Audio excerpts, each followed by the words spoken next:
ክልተ መጻምዲ ንቫኬሽን ካብ ከተማ ወፂምና ሓደ በረኻ ዝኸድሉ እዋን ኣንድሪያ ኣብቲ ዝሰርሕዎ መደቀሲ ኬንዳ ኮይና ነብሳና ተቐባበአትን ከላ ጂሚ ናብኣ ብምኻድ ናብ ውሽጢ ይኣትሞ ሽዑ ንሽዑ ክሰዓዓሙ ጀመሩ። ኣንድሪያ ድማ ንጂሚ ጽናሕ ኢላ ካብ ጥቓ ደፊኣ ብምርሓቕ እታ ኣፍቃሪቱ ክትሪኦም ከም ትኽእል ትነግሮሞ ንሱ ግና ድሓን ተረጋገ ብምባል መሊሱ ክሰማ ጀመረ። ኣብ መንጎ እዚ ኣልሃንድራ ካብቲ ሩባ እንዳወፀት ኣንድሪያ ኢላ ትደሃያ እሞ ነሳ ድማ ብስምባደ ንጂሚ ክብል ከም ዘለዎ ነጊራ ነቲ ኬንዳ ዓፀወቶ። ብድሕሪኡ እውን ኣልሃንድራ ካብቲ ሩባ ወፂያ ኣንድሪያ በለታ እሞ ንሳ ከዓ ነቲ ኬንዳ ንእሽተይ ክፍልተ ኣቢላ እንታይ ከም ዘጋጠማ ተሓታ።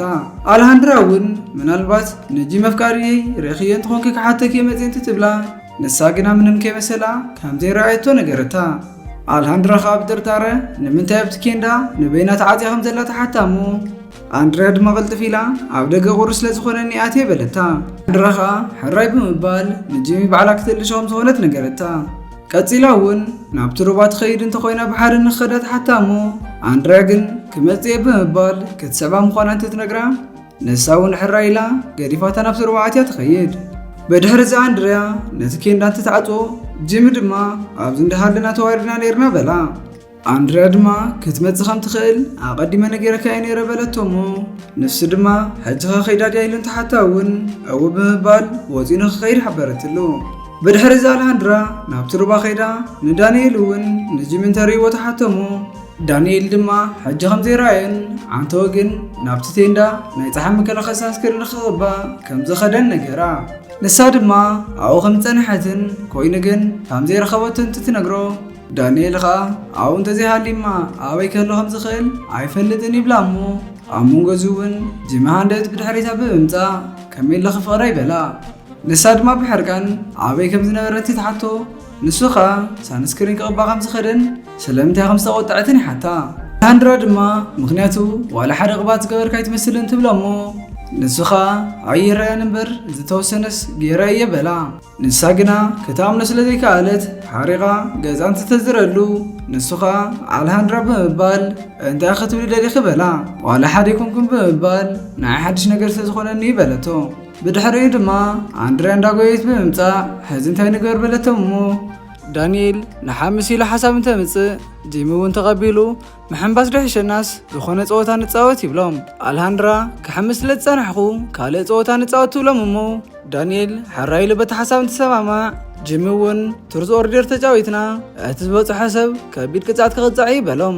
ኣልሃንድራ ግን እቲ ፀወታ ደስ ስለዘይበላ በቃ ደስ ዝበለኩን ገበሩ ትብሎም እሞ ዳንኤል ድማ ኩነታት ስለተዓዘበ በጃኺ ነዚ መደብ ናይ ተበላሽው እዮ በላ። ብድሕሪ እዚ ንሳ እውን በቲ ሓሳቦም ተሰማሚዓ ብሓንሳብ ናብቲ መፃወቲ ቦታ ይኸዱ። ከቢቦም እንዳተፃወቱን ከለዉ እውን ጂሚ ነቲ ጥርሙዝ የሽከርክሮ እሞ ንሱ ንኣንድሪያ ናይ ምሕታት ዕጫ ይበፅሖ። ቀፂሉ እውን ትርዝ ኦርደር ኢሉ እንተማርፃ ትእዛዝ ስለ ዝበለት ጂሚ ብዘይ ምንም ሕፍረት ናብቲ ሩባ ብዘይ ክዳን በፂሕ ክነዒ ይበላ። በዚ ዝሓረቐት ኣልሃንድራ ድማ እንታይ ፀገምካ ትብሎ እሞ ኣንድሪያ እውን እቲ ትእዛዝ ደስ ከም ዘይብላ ክተምስል ጀመረት። ጂሚ ድማ ፍቕረይ ብምባል ናይቲ ፀወታ ሓጊ ከምኡ ከም ዝኾነ እንትነግራ ኣልሃንድራ ግን ብሕርቃን ነቲ ናይ ፀወታ ሓጊ ከይተገደሰት ከምዚ ዓይነት ትእዛዝ ምቕራብ ኣድላይ ኣይነበረን በለቶ። ጂሚ እውን ሕራይ ብምባል ነቲ ትእዛዝ ናብ ሳዕሳዕ ተቐይረላ እሞ ንሳ እውን ሕራይ ኢላ ካብቲ ከፍ ዝበለቶ ብምትሳእ መስዕሳዕ እንትትጅምር ጂሚ ኣፍጢጡ ይርያ ስለ ዝነበረ እውን ኣልሃንድራ ብሕርቃን ንጂሚ ክትጥምቶ ጀመረት። ብድሕሪ እዚ ኣንድሪያ ነቲ ሳዕሳዒት ብምቁራፅ ሕጂ ተራይ ብምባል ካብ ኣፍቃሪትካ ወፃኢ ካልእ ትፈትዋ ጓል ኣለካ ዶ ኢላ ተሓቶ። ቀፂላ እውን እቲ ሓቂ ክዛረብን ክሕሱ ከም ዘይኽእል እንትነግሮ እሞ ንሱ ድማ ብሕቶ ኣናሓረቐ ናብ ዳንኤልን ኣልሃንድራን ክረይ ድሕሪ መፅንሑ ብፍጹም የብለይኒ ኢሉ ይምልሰላ። ኣልሃንድራ እውን በቲ ፀወታ ስለተረበሸት ነቲ ፀወታ ከምዘይፈተወቶ ብምዝራብ የቕሬታ ንክገብሩላ ሓቲታ ገሪፋቶም ተሲኣ ትኸይድ። ጂሚ ድማ ኣልሃንድራ ብምባል ደው ንኸብላ ዋላ እኳ እንተፈተነ ክትሰምዖ ግን ኣይከኣለትን። ብምቕፃል እውን ዳንኤል ንኣንድሪያ እቲ ዝሓተተቶ ሕቶ ትኽክል ከም ዘይነበረ ይዛረባ እሞ ኣንድሪያ ከዓ እንዳተላገፀት ክሕረቓ ኢለ ሓሰብኩ ነይረ በለቶ። ዳንኤል ድማ ዝኾነ ይኹን ይቕሬታ ክትሓታ ከም ዘለዋ እንትነግራ ኣንድሪያ ግና ብትዕቢት ስለምንታይ ዝሓታ ብምባል ዋላ ሓንቲ ጥፋት ከም ዘይብላ ተዛረበት። ብመልሳ ዝሓረቐ ዳንኤል ድማ ተሲኡ ገዲፍዎም እንተኸይድ ጂሚ ከዓ ንዳንኤል ካብቲ ከባቢ ክሳብ ዝርሓቕ ተፀቢኡ ንኣንድሪያ ብኢዳ ብምስሓብ ናብኡ የቕርባ። بمقصال እውን ስለምንታይ ከም ኢላ ከም ዝሓተተቶ ይዛረባሙ ንሳ ከዓ እንዳሰሓቀት ፀወታ ይነይሩ በለቶ ጂሚ ድማ ፀወታ ዋላ እኳ እንተኾነ ኣነ ግን እወን ክብል ንእሽተይ ተሪፍኒ ነይሩ በላ ኣንድሪያ ድማ እታ ቀዲምና ንገብሮ ዝነበርና ካብዚ ዝገደደ ሓደገኛ እዩ ነይሩ ስለምንታይ በዚ ፀወታ ጥራይ ተጨኒካ በለቶ ንሱ ድማ ንስኻ ጎነይ እንተሃሊኺ ስምዒተይ ክጓፃፀሮ ስለዘይክእል ይበላ እሞ ኣንድሪያ እውን ብጣዕሚ ፅቡቕቲ ምዃነይ ይፈልጥ እየ በለቶ ንሱ እውን ልክዕ ለኽቢ ብምባል ኣብ ጥቓ ክሃልዩ ስምዒት ክቆፃፀር ዝኽእል ሰብ የለን በላ ብምቕፃል እውን ኣነ ንስኽን ሎማዓንቲ በይንና ንራኸበሉ ቦታ ክንእልሽ ኣለና በላ እሞ ንሳ ድማ ከም ዝመስለኒ ኣብዚ ከባቢ ዘለና ፃኒሒት ተወዲኡ እንትትብሎ ንሱ ከዓ ብስንባደ ስለምንታይ ኢሉ ይሓታ ኣንድሪያ ከዓ ምክንያቱ ኣፍቃሪትካ ስለ ዝሓረቐትን ክትኸይ ስለ ዝደለየትን ይበለቶ ንሱ ድማ ስምዕኒ ፍቕረይ ብምባል ንኣልሃንድራ የቕሬታ ክትሓታ ከም ዘለዋን ብድሕሪ እውን መዓልቶም ሰላም ከም ዝቕፅሉ ይሕብረላ እሞ ንሳ እውን ሕራይ ብምባል ብሓሳቡ ተሰማምዐት ብኻልእ ገጽ ድማ ኣልሃንድራ በይና ናብቲ መደቀሲ ኬንዳ ንክትኸይድ እናሓመሰትን ከላ ዳንኤል እውን ደድሕሪኣ እናሓመሰ ክስዕባ ጀመረ ኣብኡ ምስ በፅሐ እውን እንታይ ትገብር ከም ዘላ እንተሓታ ንሳ ግና ጽቡቕ ስለ ዘይተሰምዓ ናብ ገዛ ክትኸይድ ከም ዝደለየ ተሓበረትሉ ዳንኤል ድማ በጃኺ ንኣንድሪያ ቅሬታ ግበርላ ብምባል ንዓ ክትሕርቅ ከምኡ ከም ዘይገበረት ከረዳእ ዋላ እኳ እንተፈተነ ኣልሃንድራ ግን ኮኔላ እያ ትመስል በለቶ ብድሕሪ እዚ ድማ ዳንኤል ኢዳ ብምሓዝ ከረጋግኣ እንትፍትን ንሳ ግና በጃኻ ዳንኤል ብምባል ንኽገድፋን እታ ዓንቶ ዝተፈጠረ ነገር እውን ዳግማይ ከም ዘይድገም ነገርቶ ቀፂሉ እውን ኣነ ምስ ኣንድሪያ ንስኹ ምስ ጂሚ እንተዘይንራኸብ እንታይ ክኸውን ከም ዝነበረ ሓሲብክዮ ትፈልጥ ዶ በላ እሞ ሕጂ ብዛዕባ ንምሕሳብ ረፊዲ ኢላ እንትትምልሰሉ ከዓ ኣልሃንድራ ብምባል ን5 ዓመታት ዝኣክል ፍቑራት ኢና ነርና እኮ በላ ኣልሃንድራ ድማ ሕሉፍ ከም ዝነበረ ባዕልኻ እውን ነርና ትብል ኣለኻ በለቶ እሞ ንሱ ግና ናብዚ ዝመፃ ኩሉ ምክንያት መሳኺ ግዜ ንምሕላፍ እዩ በላ ንሳ ድማ ብሕርቃን ኣፍቃሪት ከም ዘለትካ ይትረስዕ ኢላ ከኽብራ ከም ዘለዎ ትነግሮ እሞ ንሱ ከዓ ጂሚ ግና ኣየኽብረክን ኢሉ ክዛረብ እንትብል ቅልጥፍ ኢላ እንታይ ማለትካ እዩ በለቶ ንሱ ድማ ከመይ ከም ዝጠማመቱ ኣስተውዒልከ ይትፈልጥ እንዲኽን ትብላ ንሳ ግና ክትሕስወነ ይትፈትን በለቶ ዳንኤል ድማ ቀፂሉ ንቕሕቲ ዶ ይነበርክን ይብላ እሞ ኣልሃንድራ ግን ዳንኤል ብምባል ክትዛረብ ዝደለኻዮ ነገር ብቐጥታ ተዛረብ በለቶ ዳንኤል ድማ ኣብ መንጎ ጂሚን ኣንድሪያን ዝኾነ ዝተፈጠረ ነገር ከም ዘሎ ይሕብረላ እሞ ኣልሃንድራ ግና ትሕስወኒ ኢኻ ዘለኻ ብምባል ክትቃወሙ እንትትፍትን ንሱ ድማ ከተረጋግፅ ትደሊ እንተኮይና ይሓታ ንሳ ግና በዚ ዝኣለምካዮ ተንኮል ፈፂማ ይታለልልኻን በለቶ ዳንኤል ድማ በጃኺ ብምባል ምስኡ ንኽተረጋግፅ ንኽትኸይድ እንተሓታ ንሳ እውን ድሕሪ ክንደይ ብሓሳቡ ተሰማሚዐ ተታሒዞም ናብ እኒ ጂሚ ዘለውዎ ቦታ ይኸዱ እኒ ጂሚ ድማ ተቐራሪቦም ስለ ዝነበሩ እኒ ዳንኤል ክመፁ ምስ ረኣይዎም እውን ቁሩብ ተረሓይቖም ደው ይብሉ ኣንድሪያ እውን ገፂላ ቅድሚ ዘረባ ምጅማሮም ዓንቶ ዘይግባእ ሕቶ ስለ ዘልዕልኹ የቕሬታ ክሓተክ ይደሊ እየ ትብላ እሞ ኣልሃንድራ እውን ንኽተምስል ፀወታ እዩ ነይሩ ኣነ እውን ከምኡ ክገብር ኣይነበረንን ብምባል ንሳ እውን መሊሳ የቕሬታ ተሓታ ዳንኤል ድማ መንጎ ብምእታው ይመስል ስለ ዘሎ ናብቲ መደቀሲ ቦታና ኸይድና ሓዊ ነቀፃፅል ይብሎም እሞ ቀፂሉ እውን ንኣንድሪያ ንመቀፃፀሊ ዝኸውን ዕንፀይቲ ንኽተምፅእ ነገራ ኣንድሪያ ድማ ፅቡቕ ሓሳብ ብምባል ብሓሳቡ ተሰማማዕ እሞ ጂሚ ከዓ ኣልሃንድራ ቅር እንድሕርዳ ዘይብላ ኮይኑ ኣነ እውን መስኣ ክኸይድ ይኽእል እየ በላ ኣልሃንድራ ድማ ፀገም የብሉን ፍቕረይ ብምባል ክኸይድ ከም ዝኽእል ነገረቶ እሞ ድሕሪ ምኻዶም እውን ዳንኤል ንኣልሃንድራ ቁሩብ ንፀበዮም እሞ እንታይ ከም ዝፍጠር ሓቢርና ክንርኢና በላ ንሳ ድማ ዋላ ሓደ እንተዘይተፈጢሩ ግን ድሕሪ ሕጂ ፈፂመ ይዛረበካን ኢላ ጠንቀቐቶ ዳንኤል ድማ ኣልሃንድራ ብምባል ከድሕና ይፍትን ከም ዘሎ ይነግራ እሞ ንሳ ግን ክትድሕኖ ዝግባኣካ ካልእ ሰብ ኣለካ እዩ እንትትብሎ ንሱ እውን ብዛዕባ ኣንድሪያ ዲኺ ትዛረብ ዘለኺ በላ ንሳ እውን ወይላ እንትትምልሰሉ ከዓ ምስ ኣንድሪያ ዝተራኸብናሉ ምክንያት ለክዕ ከምቲ ንስኺ ምስ ጂሚ ትገብርዮ ዘለኺ ኣነ እውን ንዓኺ ንምርሳዕ እዩ በላ ኣልሃንድራ ብኸመይ ከም ዝፈለጠ እንትትሓቶ ንሱ ድማ ናብ ጥቓ ብምቕራብ ናባኺ ክቐርብ ከለኹ ምንም ከም ዘይስማዓኪ ዲኺ ትነግርኒ ዘለኺ ብምባል ክስዕማ እንትፍትን ንሳ ግና ንስኻ ንዓይ ናይ መጀመርታ ኣፍቃሪየ ጥራይኻ ነርካ ብምባል እንተኾነ ግን ሕጂ ዋላ ሓደ ከም ዘይስማዓ ክተኣመኖ ፈተነት ዳንኤል ድማ እቲ ሕቶይ ንምንታይ ከም ዝተፈላለናን ምስ ዘይንፈቶም ሰባት ከም ዝኾናን እዩ እንትብላ ትብላ ንስኻ እቲ ምኽንያት ንስኻ ፈራሕ ስለ ዝኾንካ እዩ በለቶ። ኣብ መንጎዚ ዳንኤል ንኽስዕማ ናብ ጥቓ እንትቐርብ ነሳ ግን ደፊኣ ብምርሓቕ ደው ኣቢላ ንኽረጋጋእን ኣብ መንጎ ጂሚን ኣንድርያን ዘሎ ነገር እውን እንታይ ምዃኑ ክትፈልጥ ከም ትደልን ብምሕባር ክኸዱ ከም ዘለዎም ነገረቶ። በብቕጻል እውን ብሓንሳብ ናብቲ ንጂሚ ዝኸድዎ ቦታ ክስዕቡ ጀመሩ። እዚኦም ኣብ ከምዚ እንከለዉ ኣንድርያ እናሰሓቐት ኣብ መወዳእታ ቤትና ኮይና ኣለና ትብሎሞ ጂሚ እውን ለካዕለ ክፍቕረይ ዕድል ለቢድና ዘለያ ትመስል ብምባል ክሰዓዓሙ ጀመሩ። ኣብ መንጎዚ ድማ ኣንድርያ ደው ኣቢላ ግን ናይ ብሓቂ ትፈትወኒ ዲኻ ትብሎሞ ጂሚ እውን ብጣዕሚ ከም ዝፈትዋ ነገራ። ብምቕጻል እውን እናሓቆፈቶ ዝደለየቶ ኩሉ ንክገብረላ ፈቃደኛ እንተኮይኑ ተሓቶሞ ንሱ ኸኣ ዝደለየቶ ኣብ ዝደለየቶ እዋን ኩሉ ንክገብረላ ፈቃደኛ ምዃኑ ምስ ነገራ መሊሶም ክሰዓዓሙ ጀመሩ። ኣብ መንጎዚ ድማ ኣልሃንድራን ዳንኤልን ናብኦም መጺኦም እንትርእይዎም ክሰዓዓሙ ስለ ዝጸንሑ ዳንኤል ሕጂ ኸ ኣሚን ክንደበላ እሞ ኣልሃንድራ ድማ ቅድሚ ሕዚ ርእይዎም ዝፈልጥ ተኮይኑ ተሓቶሞ ንሱ ኸኣ ንዝተወሰነ ግዜ ጠርጢርዎም ከም ዝነበረን ሕጂ ከም ዘረጋገጹን ሓበረላ። በዚ ዝሓረቐት ኣልሃንድራ ድማ ኣፍቃርያ ዝነበራ ግንዛበ ጌጋ ምዃኑ እንትትነግሮ ዳንኤል ድማ በይንኸ ይኹንክን ብምባል ኩልና ኢና ተጋጊና ነርና በላ። በድሕሪ እዛ ኣልሃንድራ ናብኣቶም ክትኸይድ እንትትብል ዳንኤል ዝኾነ ነገር ስለ ዝረኣየ ናብኣቶም ንኸይትኸይድ ደው የብላ እሞ እንዳተሰዓዓሙ ዝረኣዮም ሓደ ኣብቲ ከባቢ ዝነበረ ሽፍታ ናብ ጂሚን ኣንድርያን ብምኻድ ኣብዚ እንታይ ትገብሩ ኣለኹም በሎም። ንሳቶም ድማ ነቲ ኻራ ስለ ዝረኣዩ ብስምባደ እቲ ዝገብርዎ ዝነበሩ ነገር ደው እንተብሉ እቲ ሽፍታ ድማ ናብኣቶም ብምቕራብ ደጊሙ ኣብ መሬት እንታይ ትገብሩ ኣለኹም በሎም። ጂሚ ድማ ይቕሬታ ብምባል እዚ መሬት ናትካ ምዃኑ የፈለጥና ነርና በሎ። እቲ ሽፍታ ኸኣ ክትፈልጥ ነይርካ ብምባል ኣብዚ ንኽትኸውን ክትኸፍለለካ በሎሞ ቀፂሉ እውን ኣብዚ ክንደይ ሰባት ከም ዘለዉ ይሓቶ።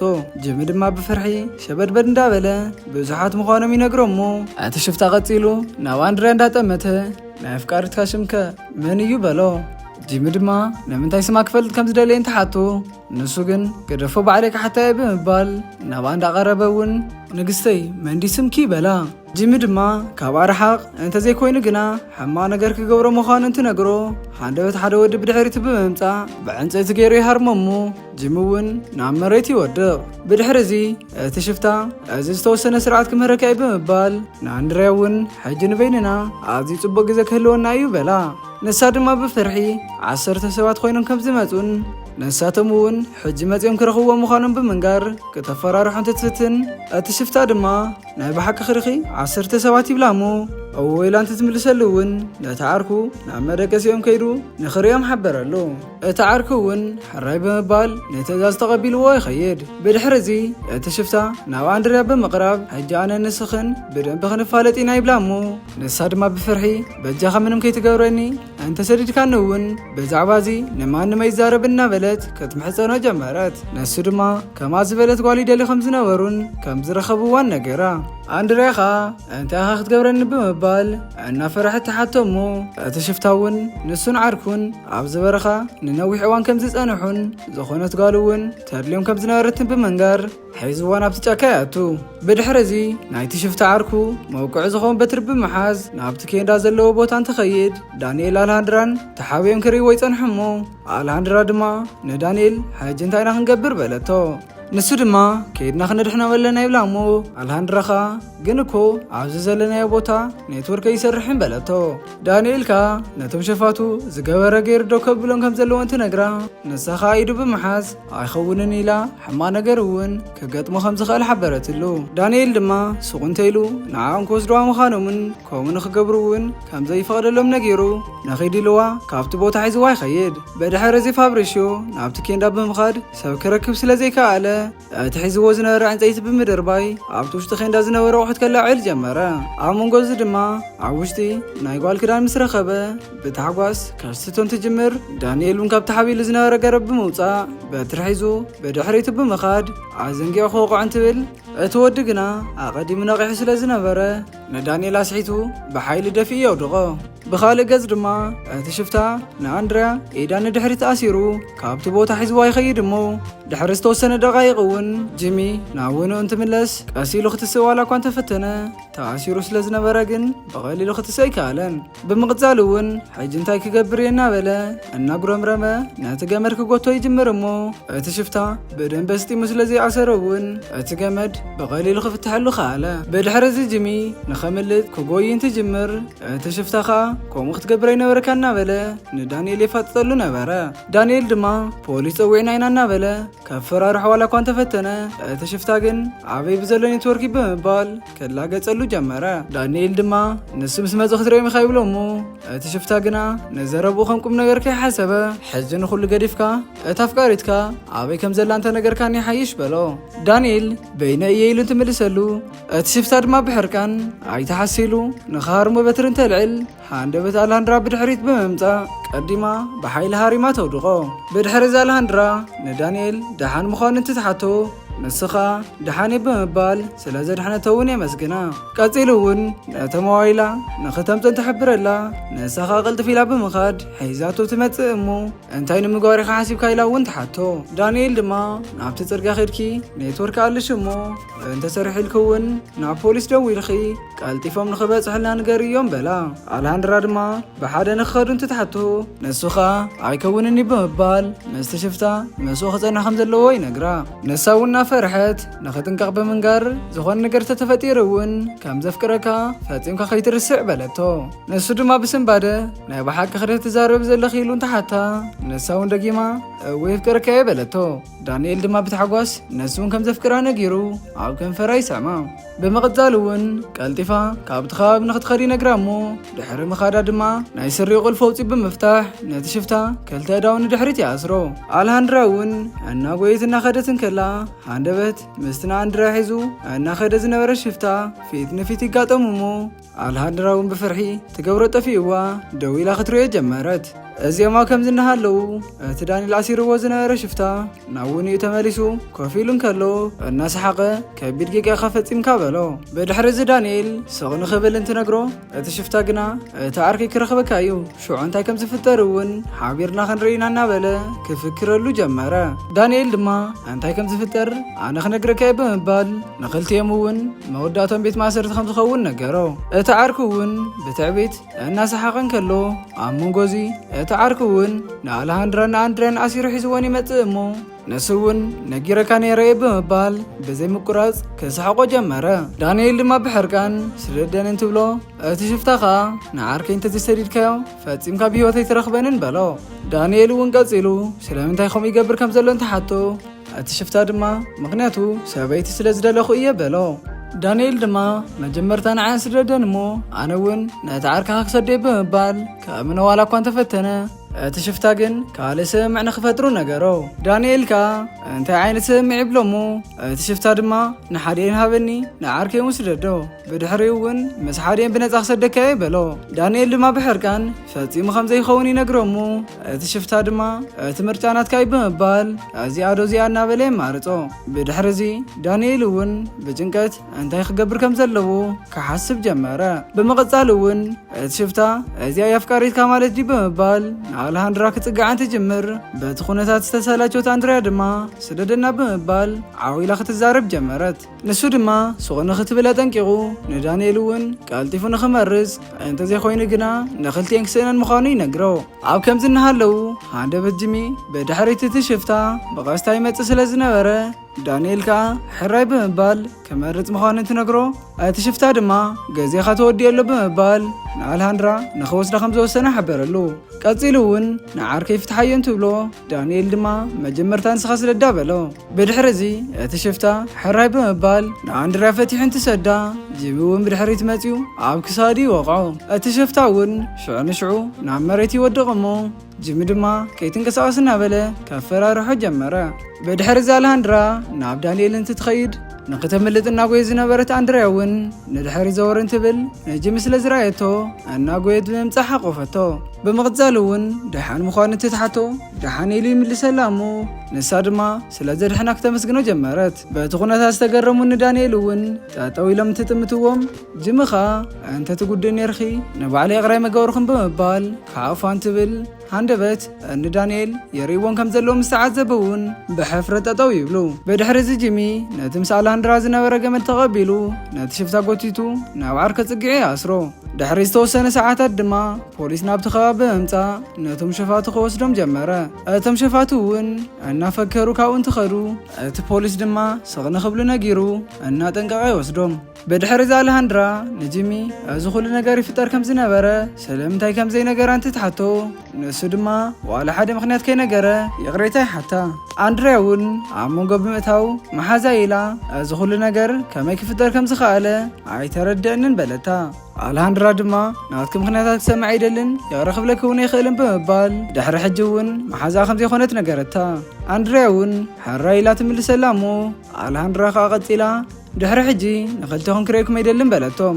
ብምቕጻል አንድሪያ ናብ ዳንኤል እናርኣየት ኩሉ ነገር ትፈልጥ ነርካ ዲኻ ኢላ እንትትሓቶ እወኢሉ ይፈልጥ ከም ዝነበረ ነገራ። ንሳኻ ስለምንታይ ናፈለጠ ስቕ ከም ዝበለ እንትትሓቶ ንሱ ድማ ንአሌሃንድራ ንምርሳዕ ኢለ ምሳኽ ክዘውር ከም ዘይነበረ ነሰ ተረዳእኹ እየ በላ። አንድሪያ ድማ ቀፂላ ምሳይ እናሃለኻ ግን ኩሉ ግዜ ከም ተፍቅረኒ ይስምዕ ነይሩ ትብሎ እሞ ንሱ ድማ ስለዚ ኣብዚ ጉዳይ ክልቴና ጥፋተኛታት ኣይኮናን በላ። ኣብ መወዳእታ አንድሪያ ክልቴኹም ሕጉሳት ከም ትኾኑ ተስፋ ይገብር በለቶም እሞ ዳንኤል እውን ብተመሳሳሊ ንክልቴኹም ሕጉሳት ንክትኾኑ እየ ዝምነየልኩም በሎም።